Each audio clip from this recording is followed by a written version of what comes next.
সুপ্রিয় দর্শক মণ্ডলী, SR মেডিসিন বিডি চ্যানেলের পক্ষ থেকে আপনাদের সবাইকে জানাই আসসালামু আলাইকুম। আজকে আমার ভিডিওটিতে যে সিরাপটি দেখতে পাচ্ছেন সেটা হচ্ছে ভায়োডিন 1% মাউথওয়াশ গার্গেল। এই সিরাপটি ম্যানুফ্যাকচার করে থাকে স্কয়ার ফার্মাসিউটিক্যাল লিমিটেড।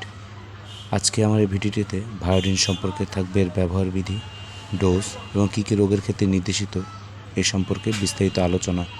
যা আমার চ্যানেলটিকে এখন কিছু সাবস্ক্রাইব করেননি তারা দয়া করে আমার চ্যানেলটিকে সাবস্ক্রাইব করে দেবেন, পাশে থাকা বেল আইকনটি ক্লিক করে দেবেন যাতে করে আমার বানানো সকল ভিডিও আপনাদের কাছে সরাসরি পৌঁছে যেতে পারে। ভায়োডিন মাউথওয়াশের মধ্যে রয়েছে প্রোভায়োডন আয়োডিন ইউএসপি। এই মাউথওয়াশটি সাধারণত যাদের মুখে গন্ধ, দুর্গন্ধ, পায়রিয়া, মাড়ি থেকে পুঁজ পড়া, ক্যান্ডিয়াসিস, যাদের জিভ পায়ে ঘা, আলসার, টনসিলাইটিস, ডিপথেরিয়া এসব রোগের ক্ষেত্রে নির্দেশিত হয়ে থাকে। এই ওষুধটি ব্যবহার করার নিয়ম হচ্ছে 1 গ্লাস উষ্ণ কুসুম গরম পানির মধ্যে 2 চামচ ভায়োডিন মিশিয়ে সকালে একবার, দুপুরে একবার এবং রাতে একবার গড়গড়া করবে বা কুলকুচি করে পানিটি ফেলিয়ে দেবে।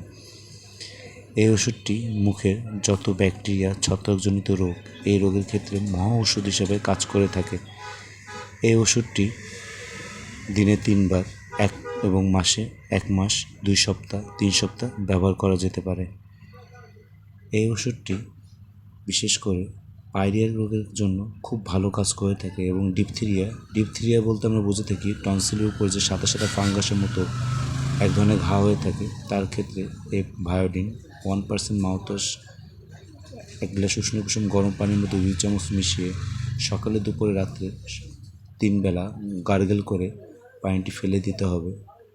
এভাবে করে 7 দিন থেকে 10 দিন ব্যবহার করলে রোগটি থেকে উপশম হয়। সব কথার এক কথা, এই ওষুধটি একজন রেজিস্ট্রিকৃত চিকিৎসকের পরামর্শ অনুযায়ী সেবন করাই উত্তম। ভিডিওটি ভালো লাগলে ভিডিওটিতে একটি লাইক করে দেবেন। ভিডিওটি কেমন লেগেছে নিচে কমেন্ট বক্সে জানাবেন এবং আপনাদের কোনো প্রশ্ন থাকলে নিচে কমেন্ট বক্সে জানাতে পারেন। আসসালামু আলাইকুম।